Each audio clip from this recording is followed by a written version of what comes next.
Welcome to Funsie, hopefully. You're hearing this. We had a lot of technical difficulties.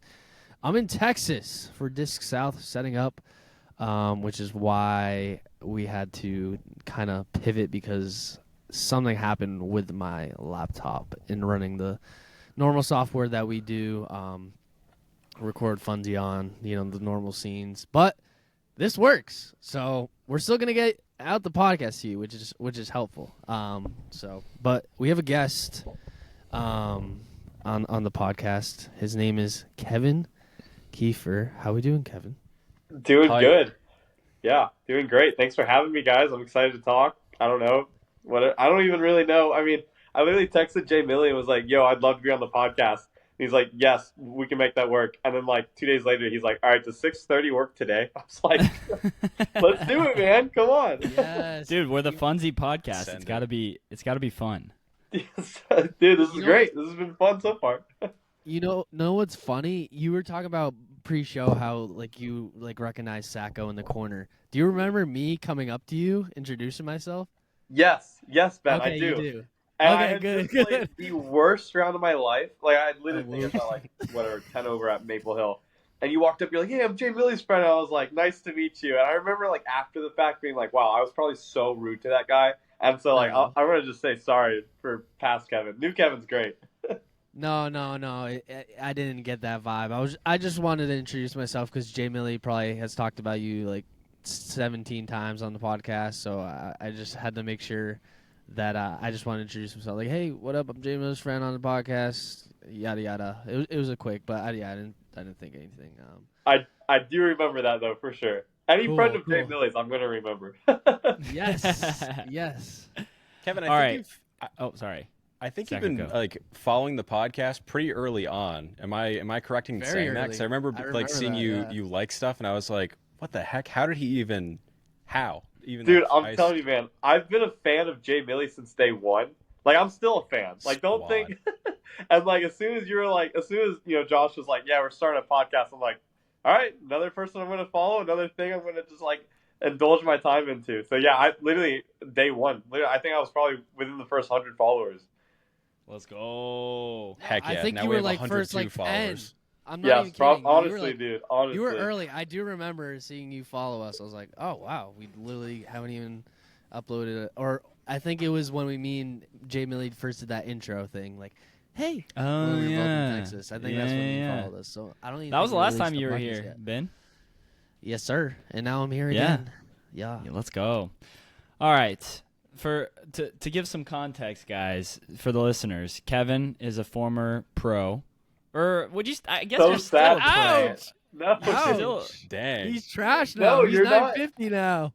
You're not wrong. It's sad. It's so funny to hear you say it, but you're 100% right. I'm retired, man. I'm out. I'm off the podcast, or I'm out off the tour.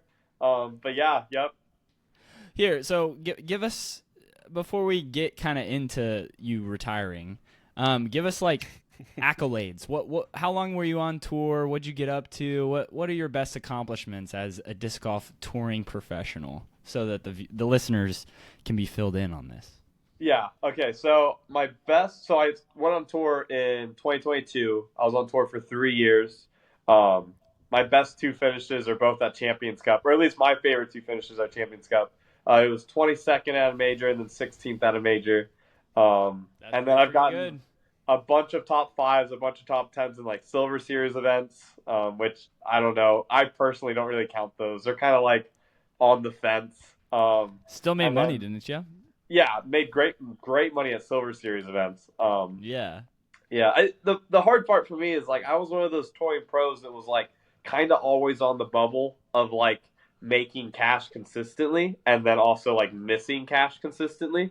So when you're at and then the other thing too was I was on this trending upwards. I got to 1022 with a rating, and then I blew out my ACL, tore my meniscus, and that was right before the playoffs of my second year on tour, and I just never really made a full recovery getting back into the swing.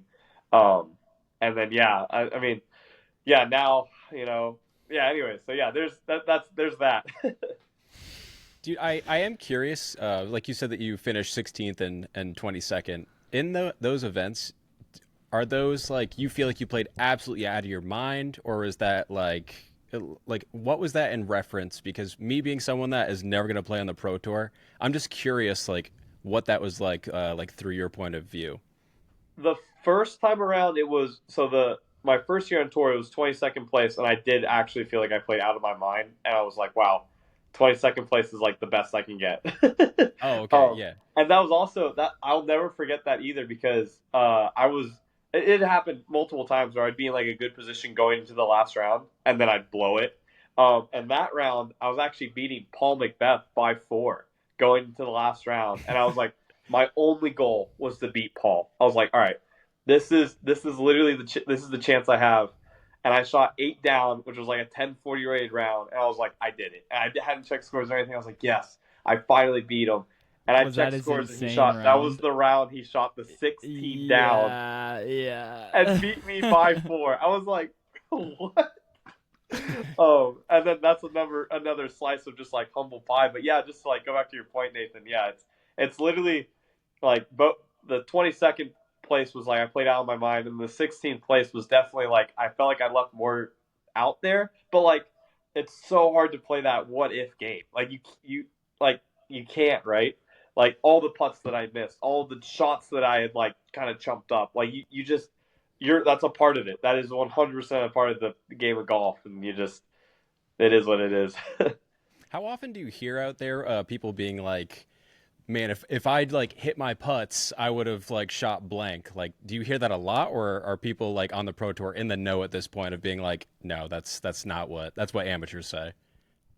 It just kind of depends on who you play with. Like, Okay. for example, like someone like Randon Lotta, the guy puts it inside circle 1 like 15 out of the 18 holes, and then we'll shoot like 3 down, and then he'll come off the course, and you'll be like, oh, how'd you play? And he'll be like, I missed 15 putts. And you're just like, oh, okay, well, that makes sense because you throw the disc so incredibly above everybody else, and then your weakness is putting.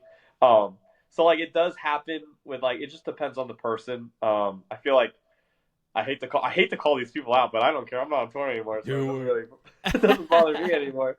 But like someone like Silas was like the same way, where he was like just an incredible thrower, right? Like the dude throws so accurately and so like far, and then he would miss like I forget what he said, but there's like literally a stat in there for missing bullseye putts, and he was like, yeah, you know how I figured that one out? I was like, oh my gosh, dude. So yeah, I don't think it's like everybody kind of knows the people who struggle with putting on tour, and yeah, they do come off of the course and they talk about their struggles. Right. Yeah, it's just like, okay, sick. Yeah, like we all could say that. So yeah, I was just curious because I hear that all the time, even just like playing with buddies and whatnot. But Sure. It's funny that you mentioned Randon, because I think that was the first time that I found out about you. I think it was Ledgestone, and was it 2022 or 2023? Like on lead card with Randon, and it's escaping me who else was on the card with you. But yeah, watching you play over at like Northwood Black, and yeah, it was fun to watch. I was like, I haven't heard of either of these guys before. Sure. Yeah, that was so cool. So me, Randon, and Sully, we all are like in the Tampa area, and we all qualified for USDGC that weekend at Ledgestone, and it was just an unreal experience for all of us. I think I got like 15th, Sully got like 13th, and then Randon got like 9th. Yeah, dude, I'll never forget that. I'll never forget like me tapping in my last putt and then being like, oh, I qualified for USDGC, and then watching Sully finish and then Randon finish, and then we were all like, guys, remember we were like under 1,000 rated, and we all couldn't believe that we were averaging like 990, and we all just qualified for the US Major. So yeah, that was an awesome tournament, dude. That's a moment I'll never forget. Heck yeah. Yeah, that's sweet. That's really cool. Sick. All right. So, tore your ACL. You came back last year. Full year on tour, right? Yeah, I made it back in 5 months, which is like 5 months. That's crazy. Unreal. Very, Yeah. very, very impressive. Yeah, it's usually a 12 like a year to 14 months timetable to make it back from an ACL and meniscus tear. Yeah. That's crazy. And then first event back was Waco? Chess.com, yeah. Oh, Another, yeah, and you did great, right? yeah, another like I'll never forget. This is another moment in my career I'll literally never forget. After the second round, I just barely made it onto chase card, and Yeah. I was tied for seventh, and they had this. I mean, chess.com. It's in my hometown, or not my hometown Uh-huh. exactly, but I like that's the area that I grew up in. Your I home played that turf. tournament in rec and intermediate advance. And I remember like they like announced Gannon and like people were just like, oh, and then they announced Goose and Yessie, and then I get up there and they're like Kevin Kiefer the third, and dude, people went insane. And I remember they That's were gotta going be a great crazy, and feeling. like even some of the people who come, or because now I work at Olympus, um, and people will come in and they'll be like, "Oh, you're the guy that everybody went insane over. Why?" And I'm like, "Just a hometown hero, man." And it was definitely an unreal moment to like make it back, and then not only make it back, but get on like a featured card in front of my, I don't know, friends and family. And yeah, I'll never forget that, dude. And then I chumped it up, but well, whatever. It must. Yeah, you were doing really well, and then kind of fell off just a little bit. Not. Not yeah, well, we don't talk about it, but I may or may not have gone like 5 over the last 4 holes to jump out of like top 20 or whatever it was. I finished like 34th. It's yeah, whatever. Still better than a lot of people. Yeah, for sure. So, what did last year look like for you after coming back from the ACL? Yeah, so it was. I couldn't throw as far. Still can't throw as far as I used to be able to. I'm still pushing like 480, 490. Is that a But trust thing, or is that literally your body can't? it's definitely a trust thing. The mechanics are just different. I'm actually working a little bit with Nick Crush. You guys know who that guy is? Yeah, that guy rips. Yeah. We've been working on just kind of like he's been giving me exercises to like rebuild that trust area. But just like the brace isn't the same as it was, when I was healthy. And like it's just like a trust thing. And it's honestly like I don't even wear my knee brace anymore. I don't have to. My knee is strong enough to where I don't need it. But it's just like a mental thing that I'm trying to work through, and it kind of is what it is. But yeah, just to answer your question, last year looked like any other touring season. I played a bunch of A tiers, a bunch of Pro Tour events. Didn't play as well, but like that's expected out of tearing an ACL and coming back literally. just 5 months later. Yeah. What did you finish rating wise? 10-15 at the end of the year. I got up to 10-22 after DDO. And then after that, I literally just slowly went downhill. It's those last 5 tournaments, man. When we get to the playoffs and we're playing D-Glow and then Maple Hill and USBGC, it's 4 rounders. They are just they're so exhausting. I mean, it's just too much. Well, it's too much for me, who literally didn't have like a right leg. So yeah, literally. So as non Paul Macbeth, non Simon Lizotte, what does it look like to be a touring professional disc golfer? That's not one of the household names.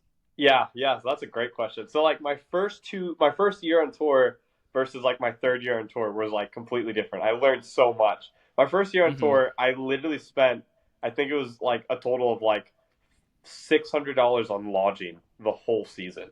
Holy cow. What? Yeah, dude. We were sleeping. It was me and Randon in my Subaru, and we were sleeping on floors, couches, and we were just anything we could do to save money. And then we were just because then we weren't cashing. I mean, we were literally just missing cash and going to the next event. And and that was before you were married too. That's correct. Yeah, exactly, man. And that was before I was getting my money from my wife.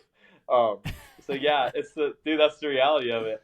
And then second year on tour, me and my wife got married like not even a month into tour. And then it changed from literally save as much money as we can to now my wife makes all the money, so now we can spend money and budget on Airbnbs, and then just knowing friends, right? Like just knowing networking where like you can stay. And that definitely helps second year on tour. And then my third year on tour, we got an RV. We got a camper that we towed around with us. And then that was just a lot of finding campsites, and you can get campsites really cheap, like $25 a night. And then at that point, you're really just spending money on gas, which if you're smart, you're going to be just fine. Versus, and like you said, to compare that to Paul and Simon and all them, I mean, they have an Airbnb for the whole week. Some of them fly into events and they get their rental car and they go play their tournament and then they fly back out and then 2 weeks later they do the whole thing. They're the same thing, really. Yeah, I mean, from what I've heard, and I haven't heard a lot because I don't know many people outside of you, Kevin, is yeah, that's not common. Most people are in RVs or hitching a ride with someone or staying at someone's house, and I mean, I'm sure that gets real tiring real quick. Yeah, that's actually like the back end of it that people don't even think about, right? Like, oh, I'm a professional disc golfer. Oh, you literally just play disc golf all the time. It's like, no, man. We drive 10 hours a week. We're sleeping on air mattresses in people's basements. We're eating fast food nonstop because we really just don't have the facilities to cook.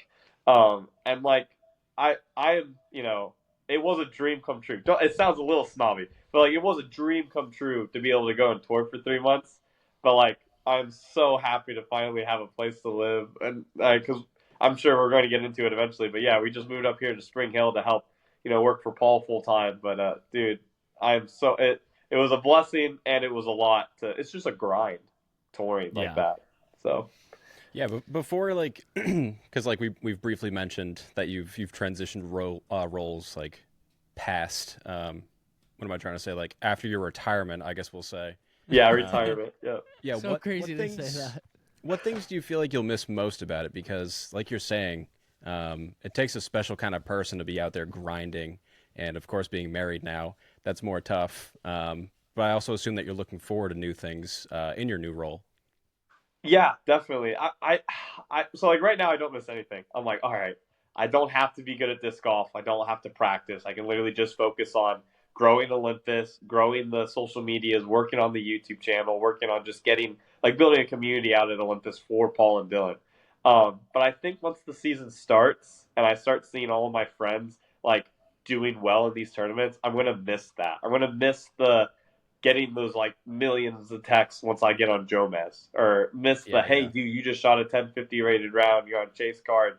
Like people just like fans and like family members who just freaking out and excitement for me. I know I'm gonna miss that, and there's gonna be like a little like it's definitely like I don't know the right word, but it's just gonna be like a little sad. But I think I'm content right now with having a same bed to sleep in every night. Oh, totally. Yeah, it's so yeah, why don't we talk a little bit about your current role, like officially like what it is that you're doing at Olympus. And here, yeah, I won't spoil any of it. I'll let you say it. Yeah, so I guess I'll kind of like give a little like history of it or pretext of it. Yeah, please. So I mean, I feel a little bad saying this, but Latitude cut me. They cut my salary. They gave me a pretty an okay deal, I'd say. Something to where if I wasn't married, I would probably have taken it to go back out on tour. And did this have anything? Do you know? Does this have anything to do with like the House of Disc stuff, or was this just I really don't know. In the sport?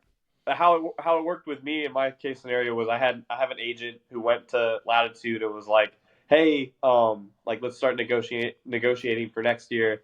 And Latitude said we're not going to give him a salary and we're not going to give him a signature series disc. Wow. Yeah, and which was a little unfortunate and kind of sad because I don't know what they expected out of me, to be honest. Like I torn my ACL, but the reality of it is just business. I wasn't selling, and I stopped showing that upward trend of getting better because of my injury. So that it's just reality of it. It's just business. That is what it is. And so then after that, did you try to go for any other brands? Yep. I was actually really close to inking a deal with Millennium, but we never really got like that final number, and it just never really worked out. And then, once it was like, all right, I can't have a salary, and Stacy, she got MVP. Can't say enough good things about MVP. MVP treated her great. they were like, once I lost my salary and I was like, I can't tour. We couldn't tour on just Stacy's contract. And then it was like, I guess that's it. And it was bittersweet. It was definitely like kind of like sad, like, dang, this is kind of the end of it. But we were also like, we knew it wasn't going to be forever, and we both really badly wanted to have a family. And if this was the time, then this was the time, and we were happy with it. And then it was kind of like, all right, it's sad, but it's time to start a new chapter. And next thing I know, I'm applying to go back to college, and I'm like looking at like all these intern jobs, and I get a text from Paul, which Paul never texts me unless we're doing like an escape room or something. And then he'll send me a text like, "Yo, this escape room looks pretty sick," and I'm like, "All right, let's do it." But he just texts me out of the blue, and he's just like, "Hey, Kevin, how's your off season going?" I'm just like, this is eerie. What the heck? I'm like, I kind of tell him like briefly, like, not going to tour next year. Kind of is what it is. I'm going to look for a job and go back to college. And then Paul's like, hey, do you want to come up here? I just rented an Airbnb for me, Dylan, and Nick, and we're going to film some Supreme Flight YouTube content. I'm like, yes. Not going to say no to that. And then, yeah, I drive up here, we film for 4 days straight, and we film like 9 videos. And Paul's kind of like showing me around Olympus, which I know Olympus, but he's kind of like showing me the kind of like ideas that he has for it, the vision. And then at the end of the week, he's like, hey, is this something that you would be interested in working here full time? And I was like, in my head, I'm screaming, yes. And I'm like, I gotta talk to my wife, gotta talk to my family, just kind of figure it out. And yeah, the next thing I know, now I'm pretty much the operations manager at Olympus. I kind of coordinate tournaments, and then I'm helping right now with Supreme Flight Open, just kind of like figuring out the logistics of it, making sure the course is ready, working hand in hand with Nick Carl. Nick's great. Nick's been, the dude puts in so many hours right now just on the course, making sure it's like ready. And then, yeah, I'm also helping with the Instagram and growing the social media side of things. And then I'm just like I'm like a reoccurring guest right now in Supreme Flight, but I will be like taking over it more and more in the future to kind of like be in charge of pushing the needle on making sure that videos get made and all that. Dude, that's so exciting. Dude. Yeah, that's really sick. I have 2 questions. What were you going to do in college if you went to college?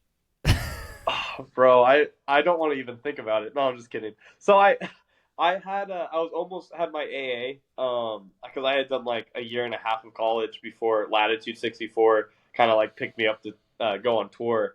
So I probably would have got my AA degree, and then maybe went back for business. I just get something kind of as like a safety net. I still might do that.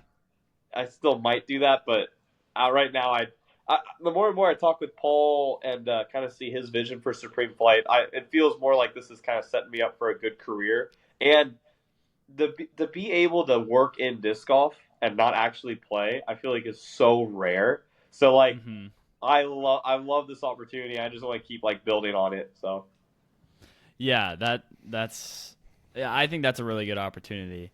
And then just a funny thing to mention, the time that I hung out with you, I've hung out with you at Austin, and then I think we hung out a little bit at Waco as well. But when I hung out with you at Austin, you guys were going to an escape room with Paul that night. And so when you were like, oh yeah, Paul just texted me about escape room, and I was like, yeah, I mean, that makes sense. I remember one time we were hanging out, you were talking about going to an escape room with Paul. So bro, that's so funny. Yeah, I've done a bunch of so I'm like an escape room enthusiast, dude. Like I've done over like 70 escape rooms, man. It's bad. Heck? It's not good. And like I have like an app called Morty. Shout out Morty. It's literally Morty. That's hilarious. Do you really, Ben? I'm an That's enthusiast awesome, as well. Not as much as you, but I absolutely love escape rooms. And every time we have pros stay, like we had Silas and Linus, I always take them to an escape room. So it's always a good time. Dude, that's awesome. Paul is. I actually less and less like doing escape rooms with Paul because he's so much faster than all of us. So like we're sitting here trying to solve the puzzle, and he's like, "Got it, walks over to the other side of the room, and we're all like trying to it's literally like playing catch up. So it's not like no solving, no getting immersed in the escape room. So it's it's funny. I haven't actually told that to Paul yet, but we've kind of like slowed down on doing escape rooms with Paul because it's not as much fun for me in Are stage. you saying he's too big brain? He just gets Bro, it? I'm not even him and Katrina Allen. Katrina Allen's not fun doing escape rooms for the same reason. She just figures it out before anybody else gets it, and then it's like, okay, share with the rest of the class, man. Yeah. Like sick. I just feel like a dunce now. Thank you. Literally, dude, literally. Yeah, I like Dude, that's doing it. amazing. I like doing it with like 2 or 3 people for that reason. I've been in like groups like 6 or 8, and it's just like not fun because everyone's just like trying to do their own thing, and then like you're just sitting there like, okay, because there's only so much you can do. Like there's literally like it's puzzle by puzzle. Yeah, exactly. I like doing it. I mean, ideally, I like doing it with 4 people because then that's the perfect amount. But yeah, I could go on and on doing about escape room rooms. podcast. Let's go. Dude, I would do it. I actually have a question that I've actually been wanting to ask you forever. Now that I think about it, it refreshed my brain. So there's always this Pro Tour post that they post of you as a child and like a baby, and it's you with a disc golf basket and some discs. So you were obviously introduced to disc golf when you were young. But then I go to your PDGA site, and you only started or signed up to the PDGA in 2017. So, like, I just want to know that kind of, like, story of like, you know, how you were basically shown disc golf when you were, like, 1, 2 years old. Did you just not enjoy it till you were, like, a little older? Or, like, or did you play and just never sign up for the PGA? I've always just been curious about that. Yeah, so my dad actually, he got his PGA membership in 2006.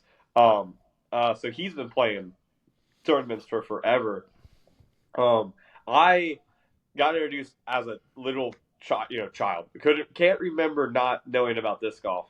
And then I do remember being like in the 3rd or 4th grade and being like, hey, my parents were like, hey, what sports do you want to play this year? Because like, whatever, we had to sign that up like months in advance. And I was like, oh, I want to play disc golf. And they were like, no, Kevin, like a real sport. And I was like, fine, okay, I'll play volleyball, soccer, and football. And they're like, okay. And then I always continuously practiced like disc golf. Like I never stopped playing. And then the reality of it was there just weren't kids playing when I was like back then, or at least not in my community. Like my first tournament was a juniors tournament with me, my brother, and this kid who like had just started playing. So like, it wasn't enough of like a kids community. So like my parents always just let us, like, it was whatever. We played our regular sports, and then when we did league, it was with like literally grown guys playing, disc golf. And then it wasn't until I was 20, it was like 2016 that I got my PDGA membership. And then then it took off with tournaments versus just playing like casually. Cool. So it was more so you're just like doing it once or twice a week, just playing leagues, and then once you signed out, that's when you started having. Because I've always been curious, because you always hear these kids that have been playing like since forever, and then they're just these, you see like their growth. Like Aaron Gossage, if you look at his PGA, it's like 2010, 2011, something like that. So I was always curious because I always saw that baby picture, and I was like, how did he not sign up till 2017? But that makes sense. I do low key want to take my dad's PGA number because we have the same last name. We have the same name, James Kevin Kiefer. True. I think, dude, there's so many times where because of my PGA number being so high on tour, and like I got kicked off to like a lower card. I was like, like in, for example, DDO like 2 years ago, I was 2 off of the lead. I was on the 5th card. Sheesh, that's crazy. Yeah, dude. Like that's like. That was the year that Parker Welk won. And I just remember being like, dude, I would literally have been top of Chase if I just had a lower PGA number. Yeah. Unreal. That's actually crazy. I am curious, since you're no longer with Latitude, I mean, you must be hyped to be like throwing whatever you want. Also, like, you don't have to think about like tournament play really. So like, what have you been enjoying, or has it been fun like exploring other brands and whatnot? Kind of. So I'm not like officially sponsored by Discraft, but that's all we sell at Olympus Pro Shop. So I've Ooh.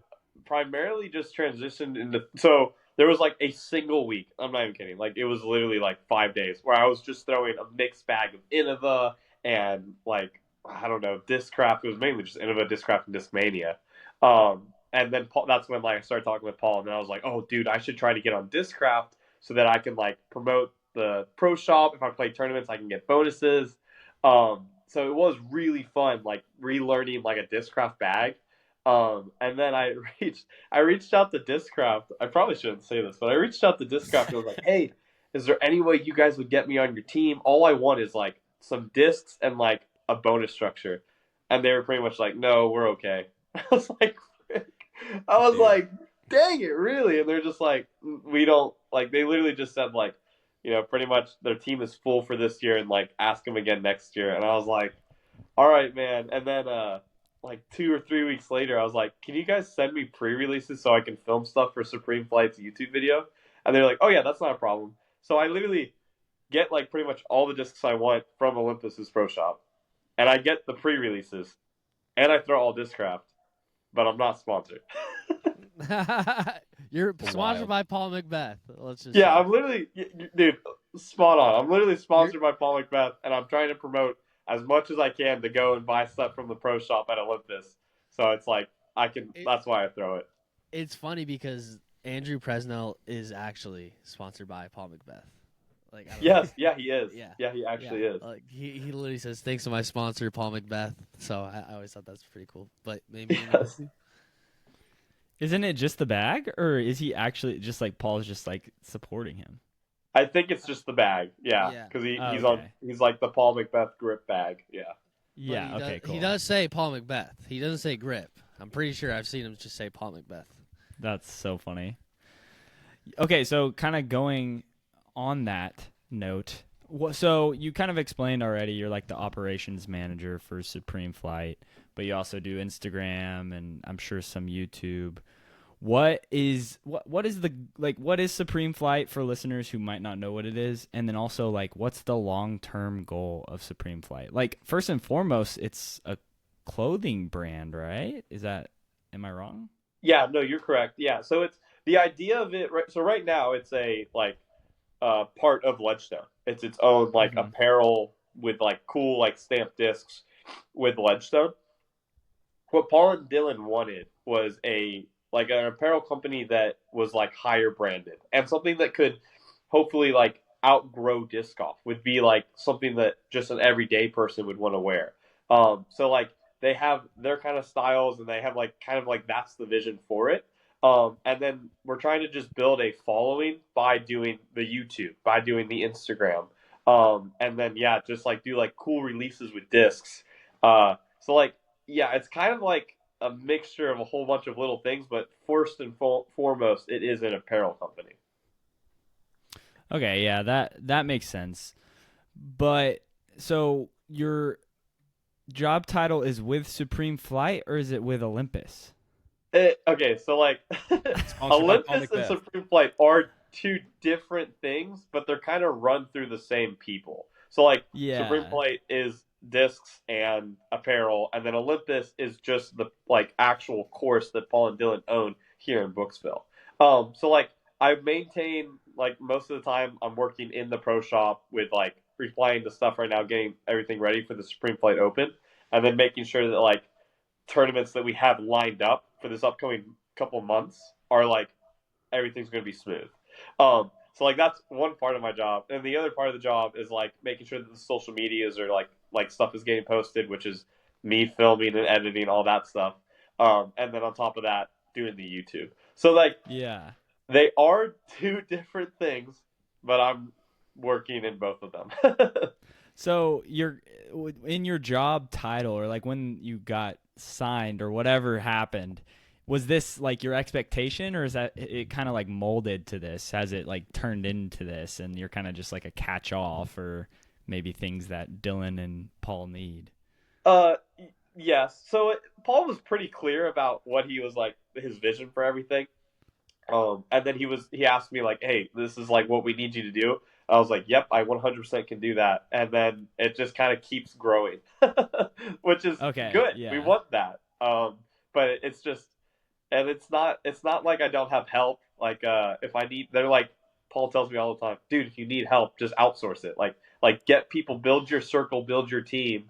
And that's what we're slowly doing. And it's, I mean, gosh, Supreme Flight's only what, like 6 months old, and then Olympus has Yeah. only been owned, like they just bought that property like a year and like 3 months ago. So it's all still so new for them. And it's kind of nice to get in now at like the early stages and then watch it grow, hopefully over the next my career. Yeah. Heck yeah. I am I am curious. So like doing all the social media and editing and recording and whatnot, Kevin, has there been a learning curve that has come along with that and kind of like figuring out what works and like what you even like to do with editing or recording? Yeah, please share some of that. Yeah, dude, this is so funny. So Paul and Dylan, or sorry, Paul was like, "Hey, we want you to like be in charge of like the YouTube. Like, they're like, we love your like character, and we think it's perfect for YouTube, and we just want you to be able to do the filming and editing side of things too." I was like, "Yeah, I can do that." I was like, "I have a camera, you know." I sent them some YouTube videos that I already made, and they're like, "Yeah, okay, this isn't bad. You're gonna have to learn and get better." I was like, "No big deal." So we filmed a video. It was titled Paul Macbeth's first win of 2024. And I texted Paul. He was like, "Hey, I'm coming down to Olympus. Let's film a YouTube video." I was like, "Oh, there's a flex start there."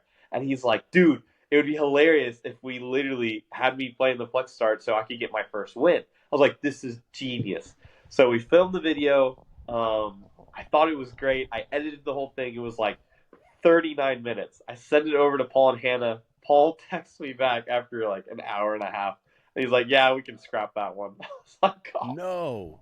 I was like, "What?" He's like, "Dude, he's like, it's so shaky. The audio sucks. The editing, like, dude, there's so much, isn't it something called like killing your own babies or something like that? Where like the editor itself. Oh, kill your baby. Or it's I not have no it's- idea what you're talking about. So the concept he's referencing is like, even if there's like a clip you love, sometimes to forward the story you have to cut that clip, even if it's like that's what you're talking about, right? Correct. Kevin? Yes, exactly. Yeah. And It's like kill your baby. It's something like that. I Something know like what you're that, talking yeah. about. Yikes. It's Don't definitely look it up. not just. It's not just kill your baby, but it's it's something like that. Yeah. So kill there- your darling or yes, I've kill heard your that. darling, maybe or something like that. Yeah, But yeah, sorry. that Well, was continue your story. Yeah, he was like, there was a lot of to where I found something funny, so I put it in, and then Yeah. like he was like, "Dude, people like the view." Like Paul was like, "I know you think that's funny, but the viewer's not going to care. They're going to just want to skip through it, and then they're going to end up clicking off the video." So like that first video, I still have it. I actually should go rewatch it because I've definitely learned from that video to what we're doing now and what we're producing now. But yes, there was a huge learning curve. Like, absolutely. What do you edit in? What do you know how to edit, or did you have to pick that up completely? Nope. Right now I'm doing iMovie, and I'm going to move over to DaVinci Resolve pretty soon. Yes. Yes, DaVinci DaVinci Resolve is what- Resolve. Yeah, Bodanza, he was like, "Hey, you definitely need to move over to DaVinci Resolve." And I was like, "Okay, sounds good." So, I made Bodanza move to DaVinci Resolve. did you really? Oh dang. He was on Premiere, and I was on DaVinci. What is wrong with Premiere? and That's what I use. I'm so confused. I thought Premiere nothing was, is like, the wrong with best. Premiere, but DaVinci Resolve has less. Is known to bug out less, like have bugs. Like I've never had corrupted footage or anything like that. And then also color grading and a few other things are just generally accepted as better on DaVinci Resolve. And it's free. So like all of the things I just mentioned. Yeah, that you last can reason. That's the only use for reason that I free. did it. I was like, oh, free? Let me dive in. Yeah, literally. But it is great. Yeah, So. like learning color grade and whatnot. But I assume that's also way down the line as opposed to learning, even just cutting, even just learning how to do that. Yeah. at Yeah, first. Well, yeah. And learning how to. I don't mean to brag, guys, but I did get I got me and Kyle's faces up on the screen with like our scores. Dude, that took me like 7 hours. I saw that. Yep, Yeah. Thank you, Jamie. That took me like 7 hours to figure out how to do because they kept moving, and I was like, why is it moving? And yeah, I literally just a whole bunch of like just like researching it, and yeah, that video took me the one that we posted on Supreme Flight that literally took me 7 hours to edit. The one that I posted on Kyle's took me like an hour and a half. Oh, you're I mean, running Kyle's as well? no, okay, no, Who's I'm not Kyle? actually Kyle running who? Kyle's, but Kyle he Klein. was like, Him and Oh, Kyle okay. did a video together at Olympus. That's what I Correct. figured. Yes. I was just I need to making watch sure. these. I'm gonna check them Yeah. out after this. I try Yeah. to comment on all of them. thank you, Jamie Lee. Yeah. But no, Kyle, he brought the mics, and he's like, dude, we should film a YouTube video. I was like, yeah, let's do a front nine on ours and a back nine on yours. And he's like, I'm not gonna edit it. And I was like, I need the practice anyways. I'll edit it for you. And then yeah, I just edited it and then threw it up on his channel for him. Yeah, I noticed the mics. And I was like, oh, this isn't. They don't usually have mics. What? I guess they bought some. And then I was like, wait, why does Kyle have mics? He doesn't even do YouTube. So I was he like, needs to do YouTube. It's so funny, dude. Kyle's like a good friend of mine, and he has such a funny personality. I feel like nobody knows because he doesn't have enough YouTube presence. And it's like, bro, you literally like mic'd up practice rounds is all you need to kind of get your like brand out there a little bit more. And I'm trying to encourage that as much as I can. And this was like one of the easy ways. I was like, dude, I'll film it, I'll edit it, just come on out. And then yeah, he just was like, I have mics. I was like, let's do this. Yeah, I kind of feel like with Kyle, like he's a really good player. Like he's always at the Pro Tour Championship and finishes well, but no one. I mean, I don't know the actual sales, but like I feel like no one ever talks about his tour series with Discmania, and they seem like great discs, but people are always more obsessed with, whatever else is out, not what his is out, and I feel like that has to do with people just not really knowing him. Like. Mm-hmm. Most other pros are trying to make like a concerted effort, and I'm sure Kyle's making some sort of effort as well, but like that's how he's going to move discs is if he has like a YouTube channel, Correct. Like Bodanza's probably moving more discs than 90% of everyone else on the Pro Tour just because he has a YouTube channel and people are like more inclined to buy something from him than someone else, so if some of these pros that are top pros, figure out this YouTube thing or, maybe not even YouTube, just post on Instagram a lot like Joseph at another round, they'd sell more discs. I mean, you hit it right on the head. Like, that's exactly what it is. And I've told this to a lot of people. Like, there are very few disc golfers who make it off of their play and their talent. I mean, it's literally Calvin Heimberg? Like, even that's it. Gannon, Yeah. Paul, Ricky. But Gannon is like he's posting or like he's on vlogs. Paul has his channel. Ricky has his channel. Like they have brands and other things as well. Yeah, and so like you have to. I mean, in today's world, and even back then, like they didn't give out signature series discs to anybody. You had to win a world championship to get a signature series disc. You know what I mean? So like, oh, is that for real? I never knew that. That's crazy. Yeah, like look, just even like back to like Eric McCabe's time, like 2015. Like, dude, the only people who had signature series discs were literally world champions. Like, I've heard him talk about that and being like, yeah, man, this is a tour series disc back when they didn't just hand it out to anybody, which I thought was so funny because I was just handed a tour series disc from Latitude and just got to sell it everywhere. It became like people know me just because of my Orbit Rive. And I'm like, anyways. But yeah, no, I totally agree. And I think, I mean, what you're doing, Jay Milley, with your YouTube content is like pushing people, you, Anthony Bodanza, it's pushing pro disc golfers to have to make content to keep up. And I think it's great for the sport. I think even I was just on talking with the disc golf world the other day. I was like, dude, your guys' content is so good, and I feel like you guys are pushing people forward. Like, I hope that the Disc Golf Pro Tour starts making content just like this. Well, the Disc Golf Pro Tour should totally. This is my take. The Disc Golf Pro Tour should just hire the disc golf world, or like just have them on staff at every event essentially, and just do coverage as they do. I'm sure they'd have to put some restrictions on their cursing, but they should definitely do it. Because I mean, I like at one point, I'm not doing it right now because the season isn't going on, but at one point I think they were posting every day or every couple days, and like I was like, give me that video. I need to know what's going on.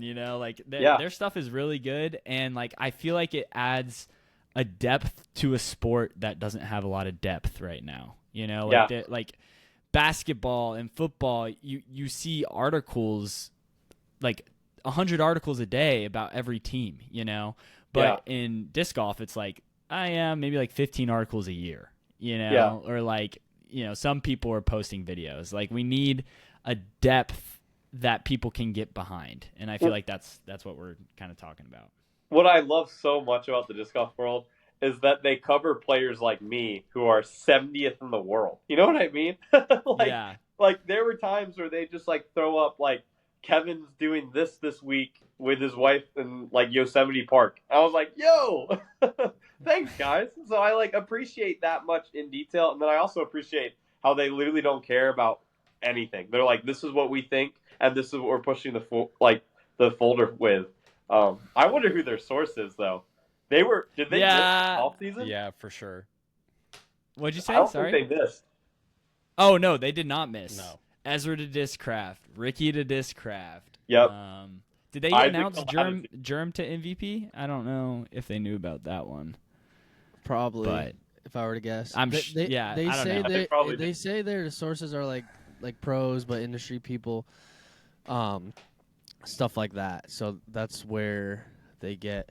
And actually, one of my sources, now I can say it, they actually called me out in one of their videos because of this. But now I can say one of my sources for the Ricky Discraft video was Jefferson of the disc golf world. I just didn't know he wanted to let people know that I knew that. So now that Wait, what did he say? He said it in a video? What did he say? No, just his uncle in a video was like, even Jefferson even told host from Stagger Stands in front of Gannon Burr that Ricky was going to Discraft or something. And then I was on Stagger Stands the next Monday, and I was like, I think it's Discraft, because I wasn't sure to this. I still had people telling me other things that, I mean, Sajko, like there was other companies that were Ricky was potentially going to. That's why I wasn't saying like it's Discraft 100%. So I think it's just because Jefferson told me, and then I was like, I'm not really sure. I think it's Discraft. So they called me out for that. They didn't name me, which I appreciate. But I called him and I was like, dude, I would have 100% said you told me that. I've always been under impression, because everyone tells me, don't tell you I said this. Don't tell you I said this, but this is happening. So that's what I was under the impression on, that like he just didn't want me to tell anyone. But now I know. Jefferson, he gave me that the source, or one of them, and even though I still really wasn't sure, just because I only heard it from him and like a few others. But there you go. I love those boys too, by the way. Jefferson they're is gonna be the Shams, or like bro, he already is. That's what I'm saying. Like when disc golf is huge, which it will be, confirmed right here. He will be the Woj bomb. It'll be the Jeff. The Jeff bomb. I don't know. I don't have something cool yet. We'll have to think of something. Yes. You guys watch John Boy Media at all? Yes. I've seen clips. I don't really watch them that much. The disc golf world gives me those exact vibes. I don't know why, but like that media back and forth, I just feel like they're like the same thing, and I love that style. Love it. Kevin, now that you're like contributing content and whatnot to the disc golf sphere, do you find that you consume more disc golf content as well, and like stay in the know of things, or like try to maybe get like inspiration from stuff, or are you just kind of like, no, I'm so involved in disc golf, I don't even want to look at anything else by the end of the day? Yeah, definitely. I'm definitely now more like involved in watching content, and kind of like I kind of look at it differently too. Like, okay, so I've always been an avid watcher of Jay Milley and Anthony Bonanza. Like that's just disc golf that I like will always watch. I think it keeps my entertainment the whole time. So like I'll just literally I like, if I'm literally doing nothing, it's on in the background. But now I'm like, oh, how are they keeping my attention? Like, how are they constantly moving through it? It's a different kind of consuming, because I want to like literally recreate it for Supreme Flight. Um, definitely. So like, yeah, and then also I've always just kind of been in the know on like disc releases and like how they feel, how they're gonna fly, all that stuff. So that just actually helps me with like my job with producing. Like for example, when we got the cicadas, which we have a video coming out pretty soon about that. Um, like when I got them and like was like I could feel like right away like what they were gonna fly like, and The then like be cicadas able. or the cicadas? Sorry, cicadas. Yeah, the new Oh, AB disc. okay, cool. Sorry, Yeah. not cicada. Whatever. I was like, the cicada's been out a while. I was like, I'm- hold I'm on, surprised you guys are making a video about that. No, but yeah, thank you. Good catch. Good catch. But like making that video, like just kind of like knowing what they're gonna fly like kind of before we threw them, and then kind of like being able to compare them to other discs too. Like that just helps me as a player. It helps me be able to make content on it. Yeah, Heck yeah. totally. That makes a lot of sense. Yeah, I know exactly what you're talking about when you like are consuming content, and then once you're making content and then consuming content, it's completely different because you're like, yeah, how did this story flow? You know, how what shots are they using? You know, like what text do I need to put up on the screen? Like it's stuff you don't think about until you're doing it yourself, and then you're like, wait, actually, this is really hard. You know, like you will never view things the same ever again. Like No. I remember there was some show I was watching where there was a flock of geese coming in and they used duck noises, and I was like, what are they, like, just little things that you're like, someone saw that and was like, oh, I've got the perfect audio clip for this, and just Yeah. absolutely botched it. That's So, hilarious. Good, I will good say- and bad. You're the geese I- whisperer. You I am would really know lucky. how they sound properly. Yeah. Oh, for sure. I am really lucky. We just hired an editor. This guy named Clark out of like Atlanta. He reached out to Paul, and then Paul gave his number to me to kind of talk with. The dude's incredible. He started like working on the videos, and he's like an kind of a disc golfer. I haven't gotten to like talk to him, but he's coming down to Supreme Flight Open to film some videos and get some help us run like the Instagram side of things. And I'm really excited to work with him and kind of like honestly have him teach me even more, because there's going to be like stuff that I produce, and then like the stuff that Paul's in is probably going to be the stuff that he's editing. So yeah, I'm excited to work with him and just have him kind of like continuously grow my knowledge on how to literally edit videos. So you guys are obviously pushing to just grow Supreme Flight and get a ton of content out. Is there like a content goal? Like, are you guys like, oh, we want to get this many videos out a week? Or is it kind of just like, all right, let's do this thing. Let's figure it out as we go? Definitely figuring it out as we go. The initial Yeah. thought was 2 a week, and my Uh-huh. initial statement to Paul was, "Oh, we could do one every other day because that's what Bonanza did." And Paul was like, "Whoa, whoa, whoa, whoa, whoa!" He's like, "You don't even know what you just said." And I was like, "What'd I say?" So like, it's definitely right now we're trying to do just like one a week, and then just get better from there. And I think the quality of the video matters more than like just like posting them as many as we can. Yeah, Um, totally. So yeah, it's definitely trying to up quality and then yeah, just keep consistency really. Will you be like the Jonathan of Latitude? It'll be Kevin of Supreme Flight. Is that kind of the goal?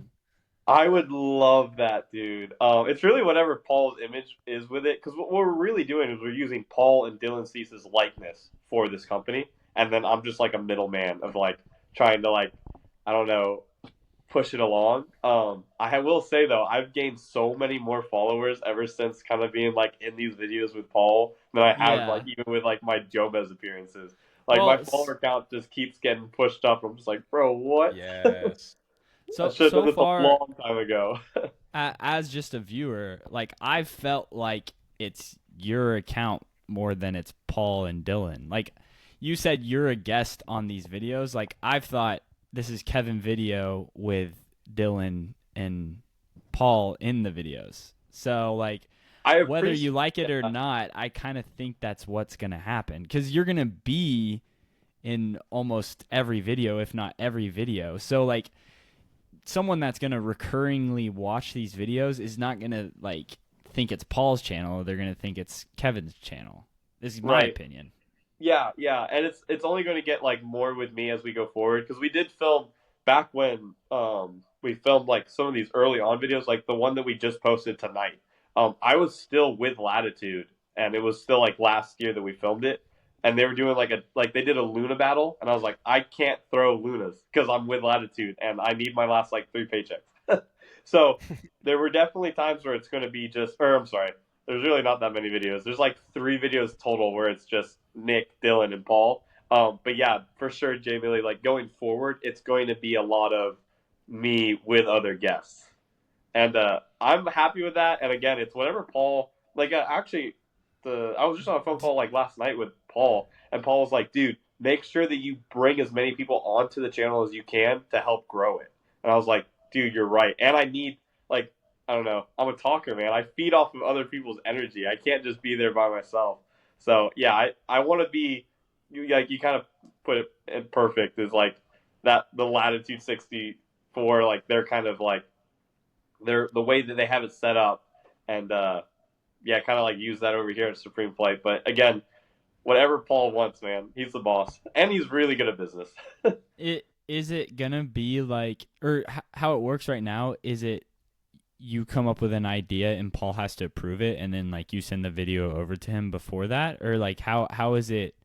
Can you post a video without him knowing? Like what does that like interaction look like right now? So, funny story.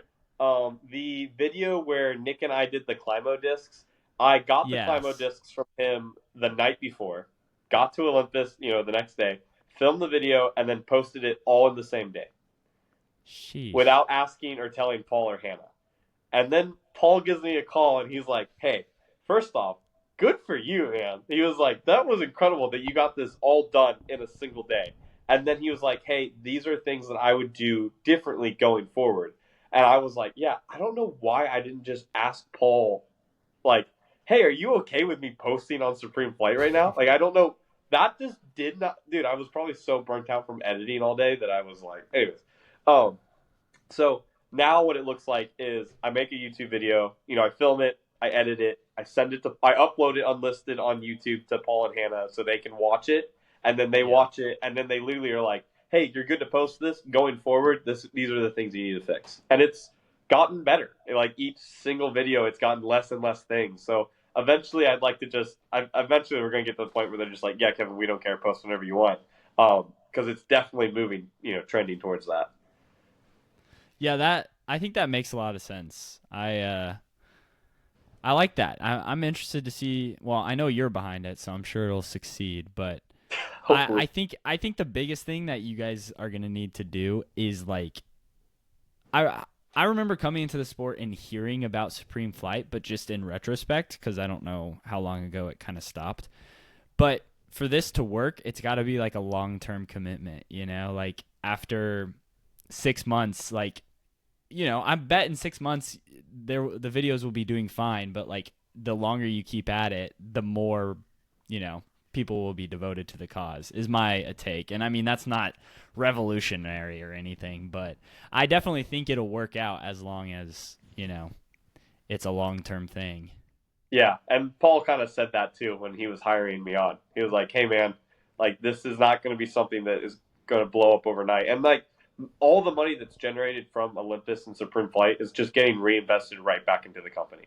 And Paul's kind of just been like, yeah, dude, like we understand that this is going to lose money for the first couple of years, and we're just trying to grow it as much as we can. And dude, I can't talk enough about how, dude, Paul's so smart. The dude's got a great vision. He's got great like business takes, and like, yeah, I'm very, very excited to be working with him, man. Yeah, I think what you guys should strive for on Supreme Flight is good. Have you ever heard of good? Yes, the last video that I posted, the one where it was the $50 versus $150, that was literally just like taking an idea from good.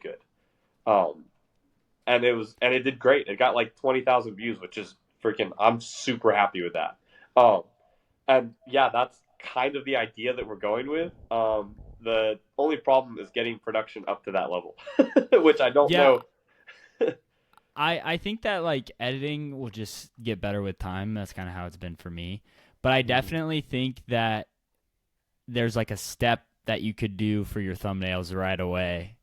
Like looking at your thumbnails right now, they're good and they're better than a lot of people for disc golf. But I think they could be a little simpler and more colorful. So, Please, Jamie. Are you editing them? Please. Are you doing it in Photoshop? No, I have my wife help me with those. But the last one was that was my editor. He did that thumbnail, which I approved. I thought it looked good. that one's good. Yeah. That one's probably I like that one, and I like the one with you and Kyle as well. Like Okay, I just cool. think that And I will say, it's funny, the one you mentioned about the 50 versus 150 disc golf challenge, how it did 20K views. That title is a mouthful. Yeah. Okay. I will say, I think it could be, honestly, I guess you put Paul McBeth in there because, he's Towards the one the that end. gets the clicks. Yes. But, I think it could just be 50 versus $150 disc golf challenge. And then maybe in the thumbnail, you could have put Paul McBeth and then put an arrow, Okay. And then you get gotcha.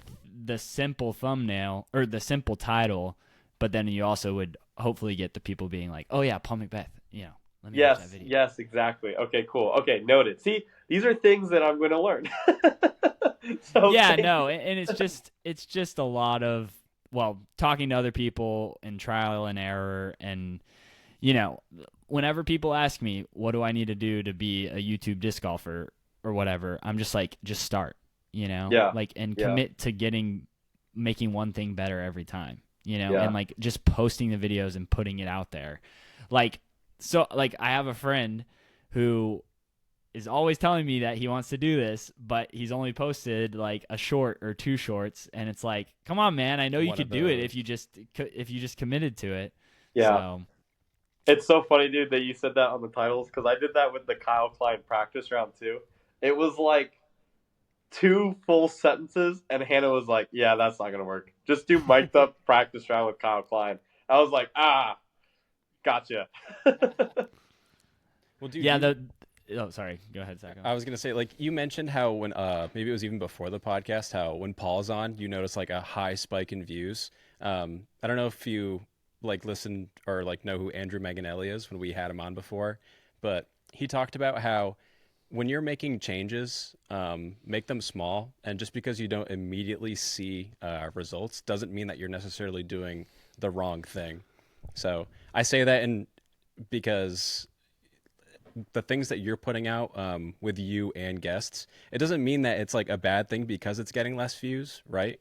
It's just people aren't used to you per se Right. yet. And when you said it was making me smile hearing you talk about all the opportunity and stuff that you got going on right now, because hearing you definitely are made for YouTube or doing content and whatnot. You've got the personality. I feel all the hard parts, the parts that are hard to find, they're already there. The editing and whatnot will come with time for sure. And editing in disc golf, I mean that is a hot commodity. People all over will be like, "Oh, dude, can you do this? Can you do this?" But Simon I look forward to just seeing. hired a full-time editor, so I know. Yeah. It's coming along. pretty crazy. Yeah, I agree with Sajko. I mean, I've watched. I haven't watched the last 2 videos, but I've watched all the other videos, and like I said, I think you're the main character, Kevin. So Yes. just keep doing it, and that's part of the reason why I think long term it'll be good, because I mean, I watch Bodanza's content and I like it, but part of the reason Bodanza is just because he's the one posting the most, Right. that is his biggest appeal. And through that, people have realized that, they like his personality. So they'll just watch any video he posts. From time to time, he'll have a super banger idea, but most of his videos are just here's this new disc, I'm going to throw it, or I'm going to go play 9 holes or whatever. And they're not, or to me, they're not the most novel ideas I've ever seen, but people want to watch it, and I want to watch it because it's Bodanza now. Right. And so yeah. Ideally, eventually, people want to watch Supreme Flight because, Kevin and Nick and Dylan, Yep. and they'll just watch Supreme Flight because they no Supreme Flight. You know, like my goal with Jay Millie is just to get to a point where people know that every single video I post is going to be worth their time, that it doesn't matter what it's about, more so than it's just like, oh, Jay Millie posted, I'm going to watch that, you know? And that, I feel like that's the goal of everyone in YouTube, but more so it feels like that in disc golf than anything else, honestly. So just keep on keeping on. Yes, sir. And of course, if you have questions, I mean, you can feel free. Like, you have Paul Macbeth, so you probably don't need to ask us anything. But yeah, you're fine. If you ever have any questions or anything, I will for sure. I definitely have asked Anthony a lot of questions, and then Hannah a lot of questions on like editing. And then hopefully with Clark, now that's the editor that we're bringing on. I'm really excited to just film content with him and kind of like see how that grows too, because I think he will, like, his personality too. I'm like, dude, I think you're gonna be perfect for Supreme Flight. So yeah, I'll definitely reach out, guys. Tell Paul I wanna film a video with him. Done. I'm sure Done. Everyone, dude. Yeah, you know what I think want? we all second that. You want to know what I want to do, Kevin? Is I want to make a video titled "Paul Macbeth caddied for a tournament for me" or something like that, and then I see the thumbnail. I know, dude, that video would be so fun. It's gonna do well. It would go crazy for sure. From experience, anything with Paul's name, it's gonna do well. Or I had Paul Macbeth caddy for me, or simple, and then it's just me with my bag looking back, and Paul's right there, in the thumbnail. Why would you have your bag? Oh, true. Paul Macbeth is. Yeah, actually, it's me yelling at Paul. I'm just pointing at him, and I'm just like, "Give me my disc." So let him know. Good. That's what I need. Ben, I have a question for you. Yeah. For me? Yes, Ben. Oh, he said Ben. He said Ben. Sorry, What's up? Sorry. Yeah, Josh. How are things going with the Brinkston, and kind of like, what is your role there, and how does that? Because I love what you guys are doing. You guys continuously are just banger after banger after banger. So like, what does that look like going forward? Wait, Ben, you're employed by Brixton? Ben, aren't you one of the owners? I wish. No. Your two owners are one of the owners. Dylan, Paul Macbeth. Are you the last surprise owner? Didn't we talk about this? What? Yeah. What? How did you think I was an owner? I don't know. I just thought you were. Maybe I just. Oh, bro. Never mind. I own the Disc Golf Expos. If you've ever heard of those, like the Disc Golf. Right. That's what Which I don't know how I've missed out on all of those, except for this year. I just found out about it. This was the first year that Dude, come to Disc South, man. It's in like a month. 2 weeks. I have to work. The reality. No, it's during the Supreme Flight Open, yeah. So tough. Yeah. Never mind, Ben. I take it all back. Yeah, dude, I was like Brixton, dude. I would love to be owner of Brixton. Ryan, if you're listening to this, come on, get me. I can give some money to the cause. Oh my god! But I don't know why. I think I just saw something on you. Isn't there one last owner that hasn't been announced? No, Adam Hammonds. He was announced. Yeah, Adam was the last. Oh, Adam did get announced. Oh, I guess so now it's Dylan, Paul, Adam, Paul Uliberry. Yes. And then two OG owners. Jason yes. and Okay, cool. Yeah, okay, cool. You should ask Paul and Dylan that question.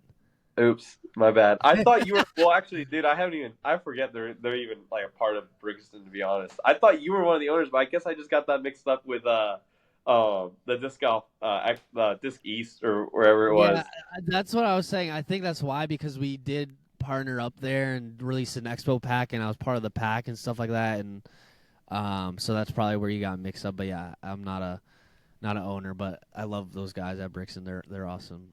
But dude, they haven't missed, man. They continuously put out freaking incredible stuff. So never mind. That just. Whatever, dude. I won't talk to you, man.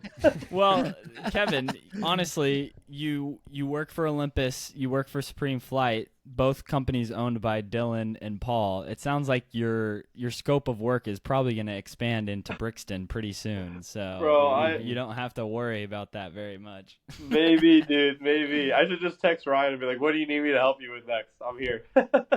What do I Yeah, do? that's What do awesome. I need to edit? Yeah, exactly, dude. Exactly. I'll start painting some cards or something, man. I don't know. I love All it. right, I have another question. Will we see you at any events this year? Oh, good question.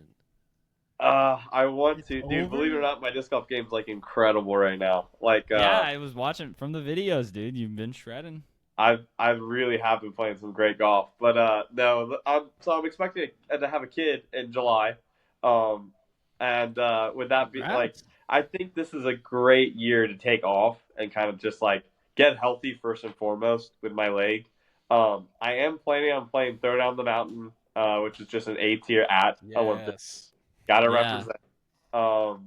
Paul had that weekend free, and he keeps joking that he's gonna come down and play it. I'm like, Paul, please, dude, I want an eight Hasn't to he win. played that a lot? He's played that Yes, one a dude. bunch, right? Bro, literally, he's like Yeah. his average at Third Down the Mountain's like plus Insane. 1050, dude. It's unbelievable. Yeah. Yeah, it actually Yeah. might even be like 1060 plus. Anyway, so I'm like hoping he doesn't come down, but it would be good for the company. And then I'll definitely play like Polk County Open, which is another A tier, which is just all before we have the kid. But then after we have the kid, I'll probably not play anything and just kind of focus on work. The kid.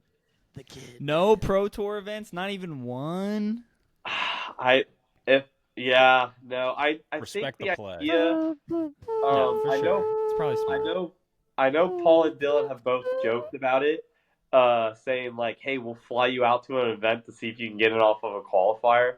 Yeah, So that I would make a great video. That I would be think that- such good Sign up? YouTube Ooh. content. Like regularly? I think that would still? be really good YouTube content. And I think like as It's gonna happen. It's gonna I think it will. We'll just see. We'll see. And then Dylan said this to me when we were hanging out like the first time. He was like, "Don't you want to go back out on tour?" He's like, "You're 23 years old, man. Like you're definitely going to get back out there." And I was just like, "Yeah, I guess we'll see." And he's like, "Nah, man, you're going to get back out there." So it sounds like they both still see that in my future, but it's Oh, for honestly, sure. I still see it in your future, dude. I would be. I'm happy either way. If I get to live in the same place and do like maybe 5 events, that's probably like ideal. But I don't another full tour, man. Maybe not. That's If I ever make it to this pro tour, which is way less likely than you, I would never in a million years do a full tour. It's Never not- would yeah. I ever do a full tour. I would do like what you're saying. I would do 5 events, or I would do like a month stint. I would take 2 months off, and then I would do another month, you know, Yeah. or something. that's the way. That's the way to do it. And like it's funny because like right when we got off tour, right from UCGC, my wife kept jokingly saying like you're like every Sunday night she'd be like, "You ready to drive 10 hours tomorrow?" And I'd be like, "Holy crap!" Like when you say it like that, it literally sounds like oh no, that's not a real thing. No, that's what we did for 8 months straight. We would just be like, Yeah. "All right, Sunday night, pack up because we're driving 10 hours tomorrow." Unbelievable, dude. Yikes. Yeah. Yeah. Kevin, I Sorry, am go, curious. I know we're probably starting to wrap up here, but I went down to Olympus before it was actually bought by Paul and Dylan, and I played that course, and I still think I could say confidently that that's probably the most fun course I've ever played. And like saying that living 45 minutes away from like Maple Hill and whatnot, how would you stack that up against other courses on tour? Is that like ranked pretty highly for you, or are there other favorites that you have? Paul and Dylan are paying him to hype this course up. Well, yeah, I definitely. yes, but Yeah. it's a good man, course. Let's say that. I'm sure he's not being like, oh, I gotta hide this. No, I mean, Paul and Dylan, like what we sell at Olympus isn't discs. It's literally the course itself. Getting to play the course is like people. I've yet to have someone come off the course in the month and a half that I'm working here and then say like, "Wow, that was terrible." They're like every single time they're like, first they're out of breath, and then they're Yeah. like, "This place is nothing." Because in Florida we don't get the elevation change, and honestly, Yeah. in all of the disc golf that I've played, the only elevation change that we really get is toboggan, and that's Toboggan. like we don't, and that's not like tight tunnel shots, which is what we have at Olympus. It's this crazy elevation change that you have to throw with like touch shots. It's dude, it's unreal. But no, it's probably like third on the list. WR Jackson's just so much fun. Oh, And true. it's R.I.P. oh, dude, no joke. So So it's second on the list. it's not on the list. Yeah. And then I love the courses up in Vermont, Brewster and Fox Run. Oh, dude, I know they're Legendary. I like if you were to just have one, then like it's good, not great. But like they complement each other so unbelievably well that it's just like one piece of property to me. And like if you're making if you're gonna have a vacation to go to one disc golf spot, I have to say Vermont, man. Like it's just Yeah. next level. And then after that, like third is definitely Olympus. Like it's just so sick, dude. It's so much, like you said, it's just so much fun. I will say we're getting a little crazy out here with how hard we're making the course. we need to chill a little bit, but competition is getting better, and we're trying to make it more, I don't know, more competitive. So I mean, define making it more difficult. Is it just like moving a tee pad back, or is it like straight up changing a hole? You don't have to get like into specifics per se, but yeah, so we redesigned hole 16 for Supreme Flight Open. We moved it. It was like an open, kind of like a open turnover shot, and then you would throw that turnover shot like a flex or a sidearm up into it. Now we moved that into the woods, and now you like throw over OB. Like it's freaking hard. And it's if you hit a tree, you're ricocheting either OB or deep into the woods. And it's kind of like what we're pushing for. I feel like, or what the Pro Tour is pushing for, which is really demanding tee shots. And yeah, that's kind of like we're doing that on 16. We're going to redesign 5, and we're going to redesign 13 out there. And those are just holes that Before are Supreme Flight or just in general? for the future of Olympus. Right, 16 for sure. That just got put in the ground today. Like that's pretty much completely done today. And then yeah, not even what we're like 2-3 weeks out. So yeah, that one 16 is going to be everything else is pretty much the same. And then we're in the future going to redesign 5 and 13, and yeah, just literally making it harder. That's the reality of it. Sweet. anxiety on every shot. Yeah. They're Very gonna. Dude. Yeah. Yeah. Yeah. All right. I know the title of this podcast episode, and it's gonna be "We Made Kevin Kiefer Unretire." Let's go. To be That's determined. electric. Oh, dude, I wish, man. Maybe one day. Yeah. One day for sure I'll go out. This isn't the end of me playing Pro Tour events, but Yeah. definitely closer I'm to sure. me being a stay-at-home dad and my wife going out there. Yeah. Dude, yeah. I know. Yeah, Stacy was a cold-blooded killer out there. That's probably like even more of a bummer that both like you. It was two birds, one stone. It wasn't just you. Like it was Stacy too, which obviously she was one of the top FPO players out there. Yeah, So. I mean, she was top 22. I And know like a lot most of people were bummed in the Brixton Discord server, especially that Stacy was going off tour because like a lot of them bought her cards and stuff like that. Obviously for like value and collectibles stuff like that. So Right. Yeah. I mean, honestly, dude, she's so happy about it all. She Well, was more. I mean, I think remember Josh knows this. interviewing her. Yeah. Well, I just remember interviewing her for Staggered Stance or something like that, and she mentioned something about like she was like I like disc golf, but like you could tell she just never really like loved it. I forget exactly what she said. I mean, I can help you with that. No, she didn't. Yeah. Like, she didn't really ever love it. It was something that she did. She was just really good at it. Yeah, And, she's like, good. It's really hard, like being in that position where you have this like God-given talent, but like, how do you just not use it? You know what I mean? Like that's a hard position to be in. Yeah, I mean, I think she's really happy with being a mom. So Yeah. For sure. Always follow your passions. That's what I always say. Like if it's not meant to be, it's not meant to be. It's just definitely for the fans in the sport. It's just like bummer. But hey, Yeah, what are you gonna do? When I met Stacy and we hung out for a little while, that was the vibe I got when she was talking about it. She was like, yeah, I don't know.